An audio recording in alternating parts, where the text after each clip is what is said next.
ಸ್ನೇಹಿತರೆ, ನಮಗೆ ಒಂದು ದೊಡ್ಡ ಟಾಸ್ಕ್ ಇದೆ ಅಂತ ಹೇಳಿದರೆ, ವೈಟ್ ಬಟ್ಟೆಗಳೇನಾದರೂ ಕರೆ ಆಗಿದ್ದರೆ ನಮಗೆ ಅದನ್ನ ವಾಶ್ ಮಾಡೋದೇ ಒಂದು ದೊಡ್ಡ ಟಾಸ್ಕ್ ಆಗಿರುತ್ತೆ.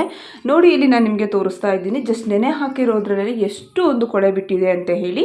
ನೋಡಿ, ಬಟ್ಟೆಯನ್ನು ನಾನು ಸಪ್ರೇಟ್ ಮಾಡಿ ತೋರಿಸ್ತಾ ಇದ್ದೀನಿ. ಈ ರೀತಿಯಾಗಿ ನೀವು ಬಿಳಿ ಬಟ್ಟೆಯನ್ನು ಈಸಿಯಾಗಿ ಯಾವುದೇ ರೀತಿಯಲ್ಲಿ ತಿಕ್ಕದೆ ಉಜ್ಜದೆ ನೀವು ಈಸಿಯಾಗಿ ಬಟ್ಟೆಯನ್ನು ವಾಶ್ ಮಾಡ್ಕೊಳ್ಳೋದು ಹೇಗೆ ಅಂತ ಹೇಳಿ ಇವತ್ತಿನ ವಿಡಿಯೋದಲ್ಲಿ ನಾನು ತೋರಿಸ್ಕೊಡ್ತಾ ಇದ್ದೀನಿ. ಬನ್ನಿ ವಿಡಿಯೋವನ್ನು ನೋಡ್ತಾ ಹೋಗೋಣ.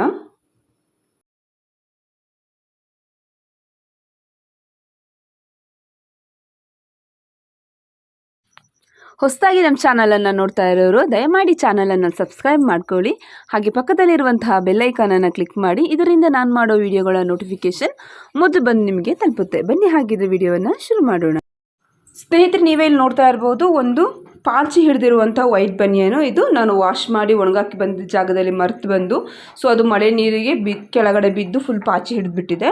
ಸೊ ಇದರ ಜೊತೆಗೆ ನಾನು ಒಂದು ಶರ್ಟನ್ನು ಕೂಡ ತೆಗೆದುಕೊಂಡಿದ್ದೀನಿ. ನೀವು ನೋಡ್ತಾ ಇರ್ಬೋದು, ಆ ಶರ್ಟು ಕೂಡ ಎಷ್ಟೊಂದು ಗಲೀಜಾಗಿದೆ ಅಂಥೇಳಿ. ಈ ಎರಡು ಬಟ್ಟೆಗಳನ್ನು ನಾವು ಯಾವುದೇ ರೀತಿ ಉಜ್ಜದೆ ಮತ್ತು ತಿಕ್ಕದೆ ಕೈಗೆ ಶ್ರಮವನ್ನು ಕೊಡದೇನೆ ಎಷ್ಟು ಈಸಿಯಾಗಿ ವಾಶ್ ಮಾಡ್ಕೊಳ್ಬೋದು ಅಂತ ಹೇಳಿ ನೋಡ್ತಾ ಹೋಗೋಣ ಬನ್ನಿ.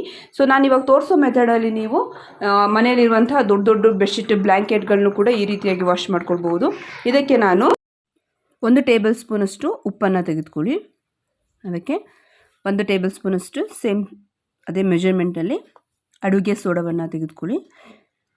ನೆಕ್ಸ್ಟ್ ನೀವು ಮನೆಯಲ್ಲಿ ಯೂಸ್ ಮಾಡುವಂತಹ ಡಿಟರ್ಜೆಂಟ್ ಪೌಡರು ಯಾವುದಾದ್ರೂ ಆಗಿರಬಹುದು, 2 ಸ್ಪೂನನ್ನು ಹಾಕ್ಕೊಳ್ತಾ ಇದ್ದೀನಿ ನಾನು. ಪೌಡರನ್ನು ಹಾಕ್ಕೊಂಡು ಬಿಸಿನೀರನ್ನು ಆ್ಯಡ್ ಮಾಡಿಕೊಂಡು ನೀಟಾಗಿ ಮಿಕ್ಸ್ ಮಾಡ್ಕೊಳ್ಳಿ. ನೀಟಾಗಿ ಮಿಕ್ಸ್ ಮಾಡ್ಕೊಂಡ್ಮೇಲೆ ಚೆನ್ನಾಗಿ ನೊರೆ ಬಂದಮೇಲೆ ಬಟ್ಟೆಯನ್ನು ಅದರಲ್ಲಿ ನೆನೆ ಹಾಕಿ. ಸೊ ನಾವಿಲ್ಲಿ ಉಪ್ಪನ್ನು ಬಳಸಿರೋದ್ರಿಂದ ಬಟ್ಟೆ ಶೈನಿಂಗ್ ಕೂಡ ತುಂಬಾ ಚೆನ್ನಾಗಿರುತ್ತೆ. ಸೋಡಾ ಹಾಕಿರೋದ್ರಿಂದ ಬಟ್ಟೆಯಲ್ಲಿ ಕರೆ ನೀಟಾಗಿ ಬಿಡುತ್ತೆ. ಸೊ ಈ ರೀತಿ ನೀವು ಮನೆಯಲ್ಲಿ ಮಾಡೋದ್ರಿಂದ ಸೊ ನಿಮ್ಮ ಕೈಗೆ ಯಾವುದೇ ರೀತಿಯ ಶ್ರಮವಿಲ್ಲದೆ ನೀವು ಆರಾಮಾಗಿ ಬಟ್ಟೆಯನ್ನು ವಾಶ್ ಮಾಡ್ಕೊಳ್ಬಹುದು. ಸೊ ನೋಡಿ, ನಾನು ನೆನೆ ಹಾಕ್ತಾ ಇದ್ದೀನಿ, ಕಾಣಿಸ್ತಾ ಇದೆ ನಿಮಗೆ. ಸೊ ಈ ರೀತಿ ನೀವು ಈ ಮೆಥಡಲ್ಲಿ ನೀವು ಬೇಕಿದ್ದರೆ ನಿಮ್ಮಲ್ಲಿರುವಂತಹ ದೊಡ್ಡ ದೊಡ್ಡ ಬ್ಲ್ಯಾಂಕೆಟ್ಸ್ಗಳನ್ನ ಬೇಕಿದ್ದರೆ ನೀವು ಟ್ರೈ ಮಾಡ್ಬೋದು. ಸೊ ನೆನೆ ಹಾಕಿದ ಮೇಲೆ ನೀವು ಮಾಮೂಲಿ ವಾಶ್ ಮಾಡೋ ರೀತಿ ಬ್ರಷ್ ಆದರೂ ಮಾಡಬಹುದು, ಇಲ್ಲಾಂದರೆ ನೀವು ವಾಷಿಂಗ್ ಮಿಷಿನಲ್ಲಾದರೂ ವಾಶ್ ಮಾಡ್ಕೊಳ್ಬಹುದು. ನೋಡಿ, ಇವಾಗಲೇ ನೋಡಿ ಅಲ್ಲಿ ನಿಮಗೆ ಎಷ್ಟು ಒಂದು ಕೊಳೆ ಕಾಣಿಸ್ತಾ ಇದೆ ಅಂತೇಳಿ. ನೋಡಿ, ಆ ನೀರಲ್ಲಿ ನಿಮಗೆ ಡಿಫ್ರೆನ್ಸ್ ಗೊತ್ತಾಗ್ತಾ ಇದೆ. ಸೊ ಇದನ್ನು ನಾವು 1 ಅವರ್ ನೆನೆಯೋಕೆ ಬಿಡೋಣ. ಸೊ ನಿಮ್ಗೆ ಇದನ್ನು ಬ್ಲ್ಯಾಂಕೆಟ್ಸ್ ಎಲ್ಲ ಏನಾದರೂ ನೀವು ಹಾಕಿದರೆ ಟೈಮ್ ಇತ್ತು ಅಂತ ಹೇಳಿದರೆ ನೀವು ಓವರ್ ನೈಟ್ ಬಿಟ್ಟರೆ ಬೆಳಗ್ಗೆ ಎದ್ದು ನೀವು ವಾಶ್ ಮಾಡ್ಕೊಳ್ಳೋಕ್ಕೆ ಈಸಿ ಆಗುತ್ತೆ. ನೋಡಿ, ಇಲ್ಲಿ ನಿಮಗೆ ಅಲ್ಲಿ ಕಾಣಿಸ್ತಾ ಇದೆ ನೋಡಿ ಎಷ್ಟು ಒಂದು ಕೊಳೆ ಬಿಟ್ಟಿದೆ ಅಂತ ಹೇಳಿ. ಇವಾಗ ನಾನು 1 ಅವರ್ ಆದಮೇಲೆ ನಿಮಗೆ ತೋರಿಸ್ತಾ ಇದ್ದೀನಿ.